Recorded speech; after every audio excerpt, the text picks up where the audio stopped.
कैसे science and take के topics के करनी है आप सभी जानते हैं। GS3 का साइंस का पार्ट जो कि ज़्यादातर हमारे करंट अफेयर से ही आता है। तो हम अभी कल भी साइंस एंड टेक किया था, अभी भी हम साइंस एंड टेक का चैप्टर 4 कंप्लीट करेंगे with practice question.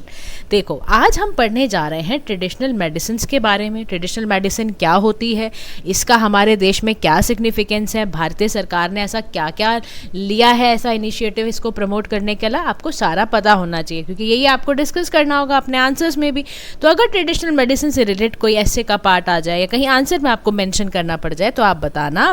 Traditional medicine का मतलब है नॉलेज, स्किल और प्रैक्टिस किनकी, थ्योरी, बिलीफ एंड एक्सपीरियंसेस जो डिफरेंट कल्चर्स के लोकल कल्चर्स में फॉलो होता था ताकि हम क्या कर पाएँ, प्रिवेंशन, डायग्नोसिस और ट्रीटमेंट कर पाएँ फिजिकल या फिर मेंटल इलनेस का।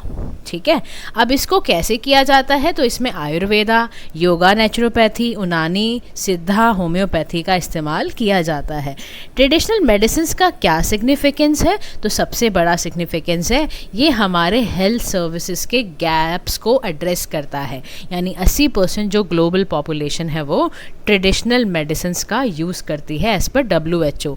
अच्छा, मेडिकल वैल्यू ट्रैवल की बात करें तो कंट्रीज़ यूनिक रिसोर्सेज देती हैं, सर्विसेज देती हैं जो भी अनअवेलेबल हैं, अनअफोर्डेबल हैं, इनएक्सेसिबल हैं। फिर फार्मास्यूटिकल की बात करें तो अप्रॉक्सीमेटली 40% जो फार्मास्यूटिकल प्रोडक्ट हैं वो नेचुरल प्रोडक्ट से बेसिस पर आते थे, इसकी भी ज़रूरत थी। फिर बड़े ना ईजिली अवेलेबल है, मॉडर्न मेडिसिन जो है वो पुअर तक नहीं पहुंच पाती, लेकिन जो ट्रेडिशनल मेडिसिन है ये बड़ी एक्सेसिबल है, अफोर्डेबल है, इजीली मिल जाती है, कम पैसे में मिल जाती है।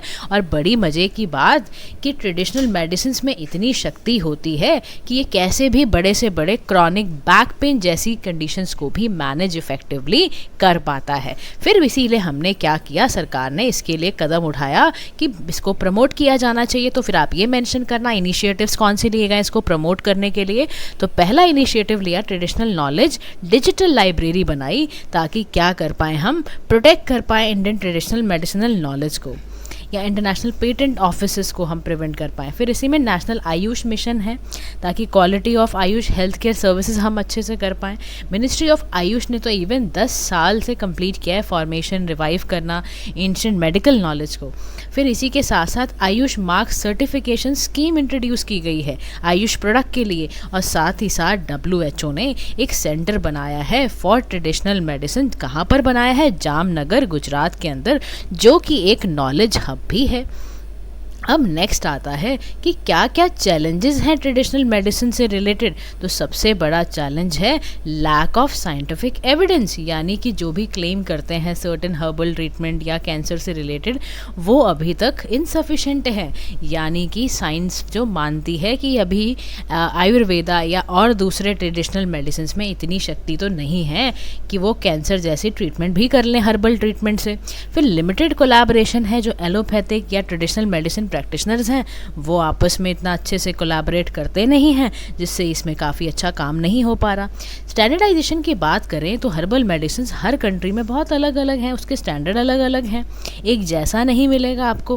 फिर बायोपायरेसी का बड़ा खतरा है, traditional knowledge patented without due recognition होती हैं तो वो भी एक प्रॉब्लम है। फिर अनएथिकल हर्ब जो हैं वो ड्रग ट्रेनिंग वगैरह या क्वालिफाइड प्रैक्टिशनर्स की कहो आप बहुत ज़्यादा कमी है। हर्बल जो ड्रग डिलीवरी है, ट्रेनिंग है, वो बड़ी अनएथिकल मीन से की जा सकती है। तो ये सब तरीक़ों से क्या हो जाता है, ये चैलेंजेस बन जाते हैं in the field of traditional medicine.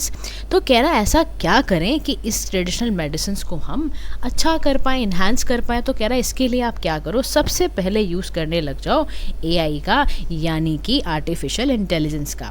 तो WHO ने कहा इंडिया क्या करे, AI के साथ ही ट्रेडिशनल मेडिसिन को पर्टिकुलरली आयुष सिस्टम को लिंक कर दे। और सेकेंड काम क्या करे, रेफरल लिंक लगा दे एलोपैथी और स्ट्रीमलाइन केयर के साथ। क्वालिटी एंड सेफ्टी को बढ़ाए, यानी लैब्स को अपग्रेड कर दे, स्ट्रिक्ट कर दे टेस्टिंग को, सर्वेलेंस को, डेटा कलेक्शन को इन्हांस कर दे, ग्लोबल ट्रैकिंग शुरू कर दे, और साथ ही साथ फार्माको विजिलेंस यानी हर्बल सेक्टर में ज़रूरी है कि टैक्सोकोलॉजिकल डेटा, एडवर्स ड्रग के जो भी रिएक्शंस होते हैं उसको ज़रूर चेक किया जाए ताकि हर्बल सेक्टर भी हमारा आगे से आगे बढ़ पाए। तो अगर हम ये करते हैं तो ट्रेडिशनल मेडिसिन में भी हम काफ़ी आगे पहुँच पाएंगे।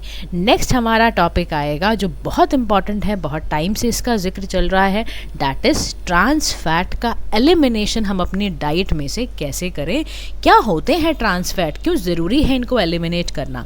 तो WHO ने अपना 5th माइलस्टोन रिपोर्ट जो है वो बताया, progress towards global trans fat का एलिमिनेशन। 2018 से 23 के बीच में हमने कहा था भाई ख़त्म करो इसको। तो पॉलिसीज़ बहुत सारी बनी कि भैया 46% जो है वर्ल्ड का पॉपुलेशन जो है उसको हमें इम्प्रूव करना है, ये ट्रांस फैट नहीं खिलाना है। तो WHO ने एम्बिशियस टारगेट दिए कि फुल्ली एलिमिनेट करो इसको पूरी ग्लोबल फूड सप्लाई चेन से एंड ऑफ 2023। लेकिन 2023 तक ये कंप्लीट नहीं हो पाया। अब फैट के बारे में समझते हैं। देखो फैटी एसिड क्या होते हैं, जो ब्लॉक्स ऑफ फैट हैं, लॉन्ग चेन होती है, कार्बन हाइड्रोजन एटम की एसेंशियल फैटी एसिड हमारी ह्यूमन बॉडी के लिए ज़रूरत होती है और वो हमें खाने से मिलता है। अब डिफरेंट काइंड ऑफ फैट होते हैं, ठीक है, एक अनसैचुरेटेड, एक सैचुरेटेड, एक ट्रांस फैट। अनसैचुरेटेड फैट का मतलब है मॉलिक्यूलर जो स्ट्रक्चर होगा अनसैचुरेटेड फैट का वो कुछ ऐसा होगा, यानी कि इसमें क्या होगा, लोअर इन कैलोरी में ये लो होता है, सबसे ज़्यादा अच्छा यही वाला फैट माना जाता है। सैचुरेटेड फैट ज़्यादातर आपको एनिमल प्रोडक्ट्स में मिलेगा। ट्रांस फैट जो होता है ये अनसैचुरेटेड फैट है जो पार्शली सैचुरेटेड हो जाता है हाइड्रोजन के साथ, इसकी शेल्फ लाइफ एक्सटेंड कर जाती है। अब बताती हूँ मैं इसको वर्स्ट क्यों मानते हैं।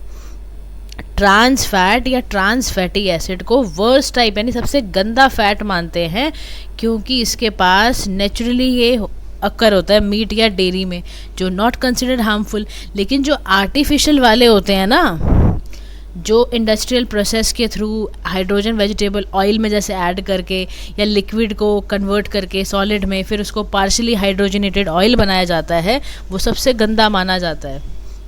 हेल्थ पे इसका इम्पैक्ट ये पड़ेगा कि बैड कोलेस्ट्रॉल लेवल को और बढ़ा देगा और गुड कोलेस्ट्रॉल लेवल को ये लो कर देता है।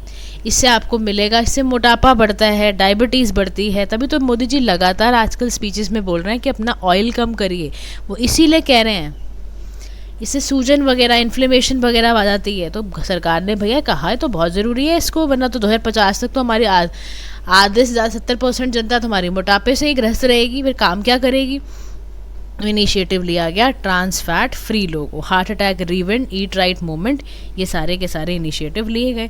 अब FSCI ने क्या करा, कैप किया है amount of trans fatty acid का। फिर कितना करा, 3% आपका 21 में, 22 में, अभी 2022 में 2% कर दिया है। रिप्लेस करा एक्शन फ्रेमवर्क फॉर WHO। इन्होंने कहा भाई इंडस्ट्री जो प्रोड्यूस हो रहा है वहीं से इसको ख़त्म करो, स्ट्रैटेजिक अप्रोच अपनाओ।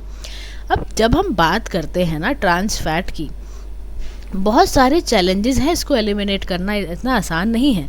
सबसे बड़ी बात, फूड इंडस्ट्री में इसकी डिमांड बहुत है। क्यों? क्योंकि ये चीप होता है ऑल्टरनेटिव्स के कंपैरिजन में। फिर बहुत सारी जो अनरजिस्टर्ड फर्म्स हैं वो हैं, कंज्यूमर की जो प्रेफरेंस है टुवर्ड्स प्रोसेस फूड वो बहुत बुरी है। तो ऐसा क्या किया जाए जिससे ट्रांस फैट रिड्यूस हो? तो उसके लिए कंट्रीज़ को एक इन्फोर्समेंट स्टैंडर्ड्स मैकेनिज्म बनाने की ज़रूरत है ताकि उसको WHO का वैलिडेशन सर्टिफिकेट मिल पाए। और हेल्दियर ऑल्टरनेटिव जैसे पार्शली हाइड्रोजनेटेड ऑयल्स हैं फूड के, उसको भी ऑयली रिच वाले पॉली अनसैचुरेटेड फैटी एसिड के साथ रिप्लेस करने की बात है। सनफ्लावर है, सोयाबीन है, पीनट एंड ऑयल है।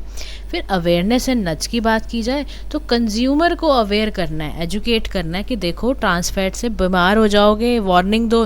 जैसे सिगरेट के पैकेट में वार्निंग लिखी होती है ना, वैसे ही ट्रांस फैट में भी कह रहा है वार्निंग ज़रूर लिखी होनी चाहिए। तो एलिमिनेट कैसे होगा ट्रांस फैट, बहुत ज़रूरी है, क्योंकि अगर ये हमने पूरी तरह से एलिमिनेट कर दिया, आप समझिए हार्ट डिजीज़ कम कर दोगे, आप पब्लिक का हेल्थ सुधार दोगे।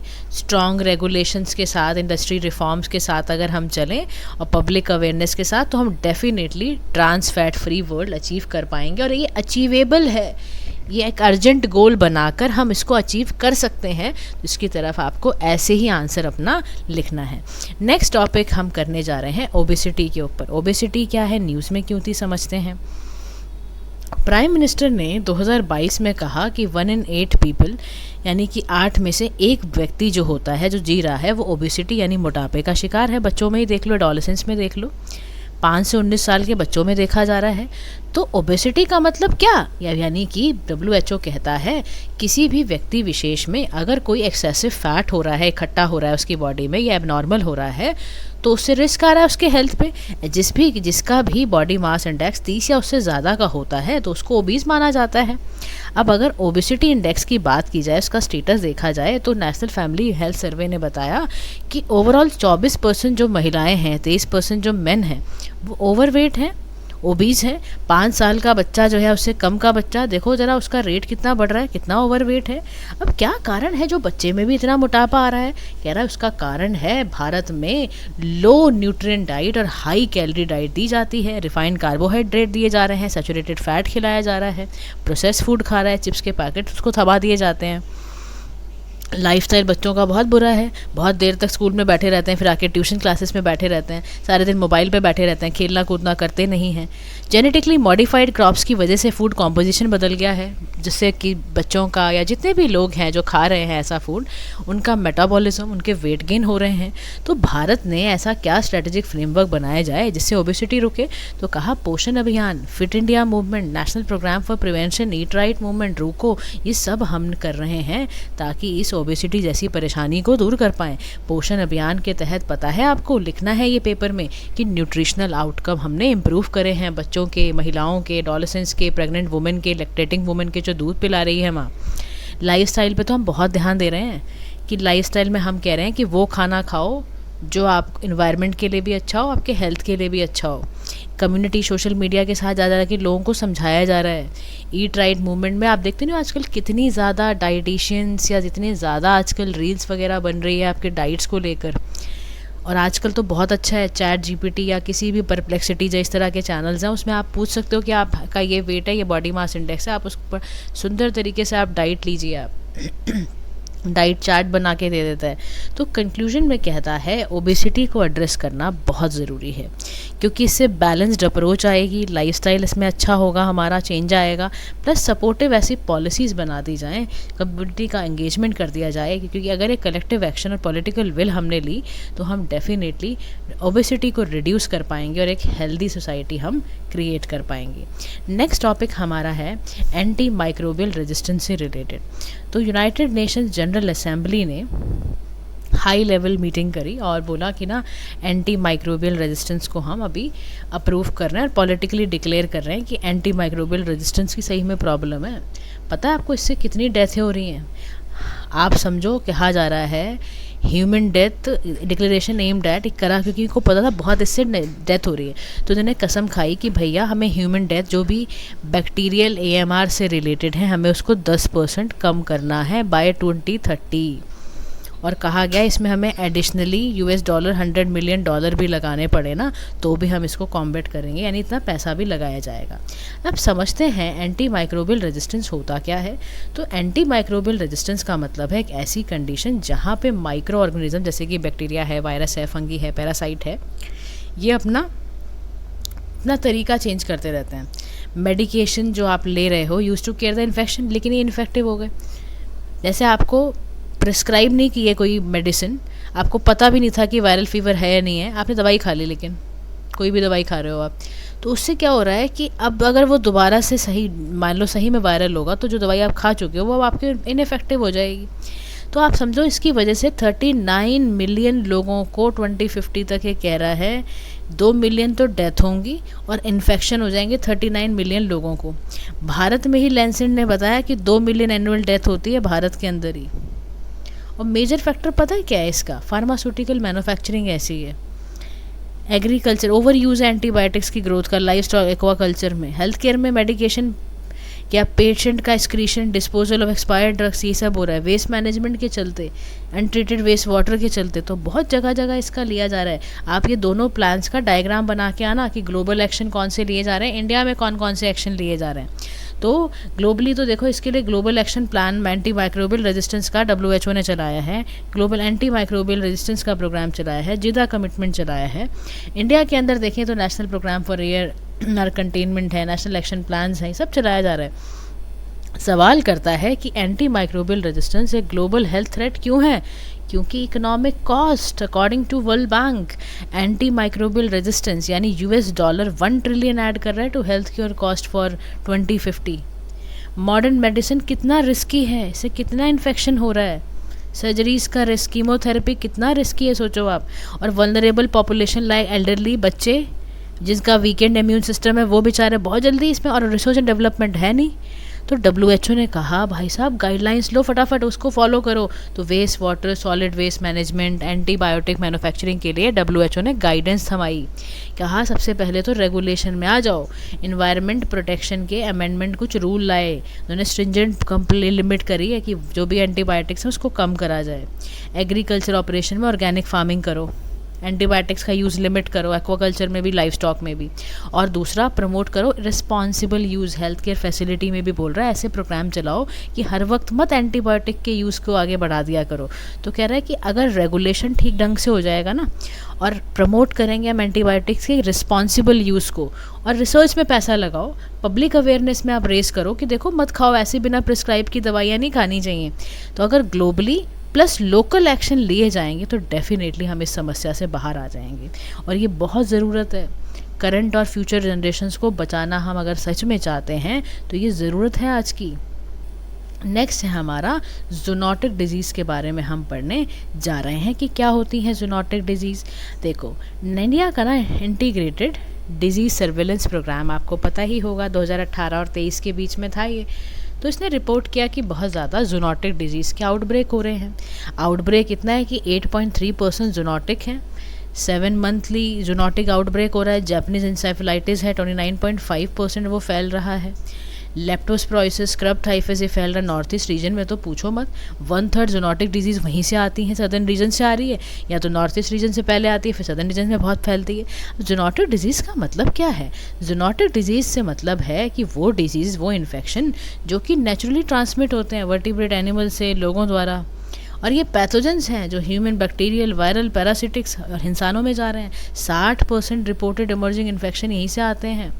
अगर आप according to first state of world animal health report देखो तो इन्फेक्टिव एनिमल डिजीज़ एक्सपेंड होती जा रही है नए जोग्राफिकल रीजन्स में। 47% जूनोटिक पोटेंशियल बढ़ता जा रहा है। तो ऐसे कौन से फैक्टर हैं जिसका इससे इमरजेंस हो रहा है? तो ट्रैवल राइज बढ़ गया है, इंटेंसिव लाइफ फार्मिंग प्रैक्टिसेस है, पॉपुलेशन वेक्टर की बढ़ गई है, एयर पोल्यूशन, पॉपुलेशन बढ़ रही है, urban expansion, deforestation, poor sanitation, क्या ना इन्हीं के कारण से जूनोटिक डिजीज़ बहुत ज़्यादा फैल रही है। लेकिन समस्या तो आ ही गई है, तो उसको दूर करना कैसे चाहिए?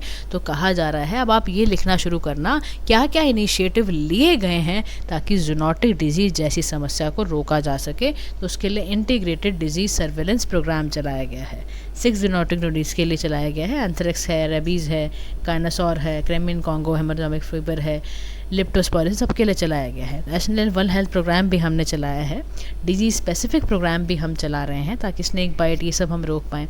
तो हमें क्या करना है? कॉम्प्रिहेंसिव एनालिसिस और रिपोर्टिंग जो डिले हो रही है जूनोटिक डिजीज़ सर्वेलेंस में, इसको ठीक करना है।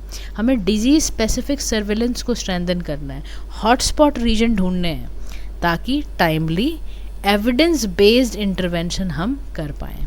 ठीक है जी। Moving towards the next topic जिसमें हम पढ़ेंगे drug quality in India. News में क्यों था? तो सेंट्रल ड्रग जो स्टैंडर्ड कंट्रोल ऑर्गेनाइजेशन है, इसने 49 ऑफ मेडिसिन्स को मैन्युफैक्चर किया है to recall their product after sample were found. अब ड्रग क्वालिटी में देखो क्या बोला CDSCO ने, कहा 49 जो मेडिसिन्स मैन्युफैक्चरर्स हैं to recall their products after sample, क्योंकि उनके पाए गए कि स्टैंडर्ड क्वालिटी मीट ही नहीं कर रहे थे। तो भारत सरकार कैसे ड्रग्स को रेगुलेट करती है, पहले वो सुनते हैं कि कैसे रेगुलेट करती है। हमारे पास एक बॉडी है CDSCO यानी central drug standard control organisation. ये क्या करती है? क्वालिटी, सेफ्टी, एफिकेसी ड्रग्स की देखती है, मेडिकल डिवाइस, कॉस्मेटिक्स की देखती है। किसके अंदर? ड्रग्स एंड कॉस्मेटिक एक्ट 1940 और एक ड्रग्स एंड कॉस्मेटिक रूल है 1945 के तहत ये देखती है। ड्रग्स एंड जो कॉस्मेटिक एक्ट है वो import, manufacturing, sale, distribution drugs का इंडिया में कैसे हो रहा है वो देखता है। स्टेट ड्रग रेगुलेटरी अथॉरिटीज़ हैं जो लाइसेंसिंग वगैरह देखती हैं। नेशनल फार्मास्यूटिकल प्राइसिंग अथॉरिटी है जो ये चेक करती है प्राइसेस कितना है, मॉनिटर करती है availability of drugs and all को। अब क्या क्या इश्यूज़ हैं ड्रग क्वालिटी इन इंडिया में?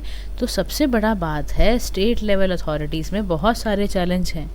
टेस्टिंग लैब में इक्विपमेंट नहीं है, ड्रग इंस्पेक्टर नहीं है, रूल्स अच्छे से अंडरस्टैंड नहीं किए जा रहे हैं, नॉन कंप्लायंस हैं, जो WHO उनको रूल देता है उसके तहत ये काम ही नहीं करते। 10,500 यूनिट में से 2,000 यूनिट हैं जो कंप्लायंट हैं। बताओ, ये लिख देना डेटा सारा।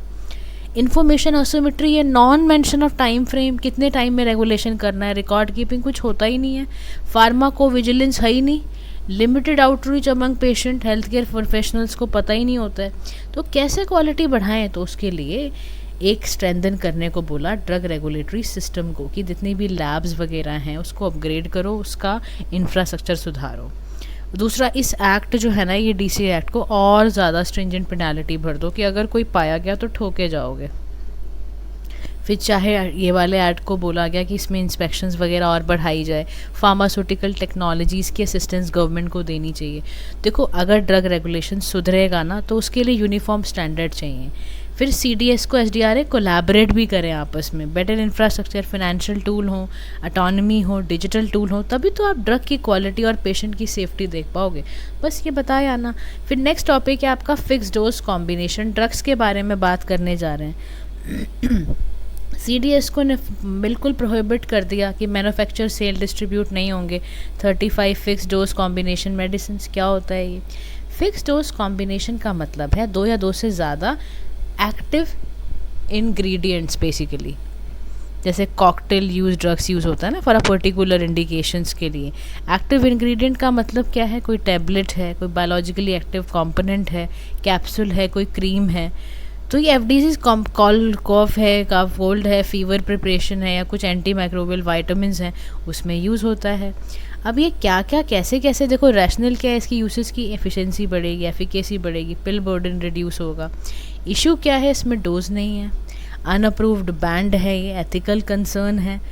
आप सोचो, there is no ban on same drug जो बीइंग एक्सपोर्टेड टू अफ्रीका या सार्क कंट्रीज़ द्वारा किया जा रहा है। फिर क्या करोगे आप? अब इम्पैक्ट क्या पड़ता है इनको अगर आप बैन करते हो तो? देखो, फार्मास्यूटिकल का रेवेन्यू लॉस हो जाता है, ठीक है, कॉस्ट ज़्यादा बढ़ जाती है, पब्लिक हेल्थ का बेटर ऑल्टरनेटिव मिलता है, हेल्थ केयर सिस्टम वालों का मेडिसिन डिसरप्ट होता है। तो वे फॉरवर्ड में कह रहा है, जैसे हमें माशेलकर कमेटी ने कहा था ना कि एक रेगुलेटरी इंफ्रास्ट्रक्चर बनाओ, ठीक है, और साथ साथ प्रॉब्लम जो भी ड्रग्स में है उसको ध्यान से देखो, करप्शन नहीं होना चाहिए, यानी स्ट्रॉन्ग प्यूनिटिव एक्शन लेने की ज़रूरत है।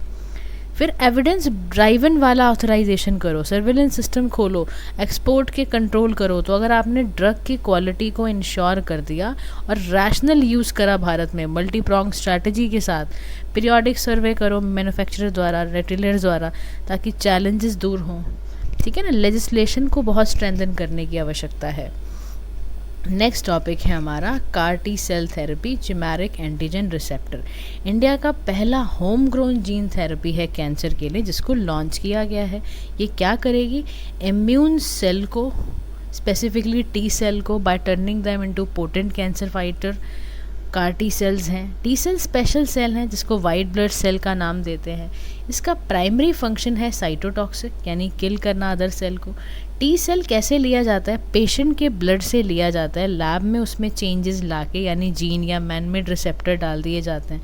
तो ये वो प्रोटीन है जो T सेल को हेल्प करते हैं रिकॉग्नाइज, अटैच करने में, और ये पेशेंट को वापस दे दिए जाते हैं। इस थेरेपी से मदद ये होती है कि कैंसर ट्रीट हो जाता है एक्सटेंडेड पीरियड तक, पोटेंशियल कैंसर को आप कंप्लीटली क्योर कर पाओगे, शॉर्टर टाइम में रैपिड रिकवरी होती है।